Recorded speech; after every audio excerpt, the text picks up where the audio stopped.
nguo zangu kila siku niwe nakuja kukaa hapa. Na nahakikisha kwamba utafurahi, utasema neno kwamba ulikopo wapi siku zote baby. Mume wangu, yule mtu aliyokuwa ananipigia simu ndio huyu hapa.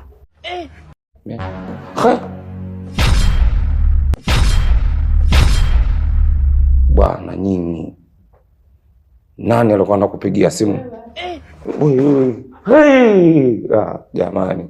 Mimi ni mtu wa kunani kulinyu line. Ni wakala wa kutembea, na kama line yako unataka kubadilisha kama kitambulisho unaweza kutumia cha kwangu maskini wewe. Haya, jipangeni foleni, nani mwenye simu yake line yake kidogo ambayo labda inasumbua. Na line za chuo zipo. Kwa wewe ndio bondia, unachukua wake za watu afu na kuwapiga wenye mali zao, sio? Na ubondia gani jamani, mimi na hichi kitambi, mbona nasingiziwa? Wewe kwa nini mbaya jamani? Wewe si ndio umesema wewe bondia si Marekani sijui Ulaya. Shetani hawa waongo.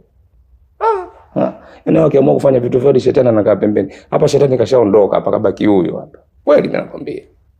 Mke wangu, nenda pharmacy faster kaite nilichokuagiza. Sawa baba, jisikie huru. Nijisikie huru wapi hapa na watu najisikiaje huru wewe mwanamke wewe? Ngoja nimsindikize pharmacy. Sikilizeni.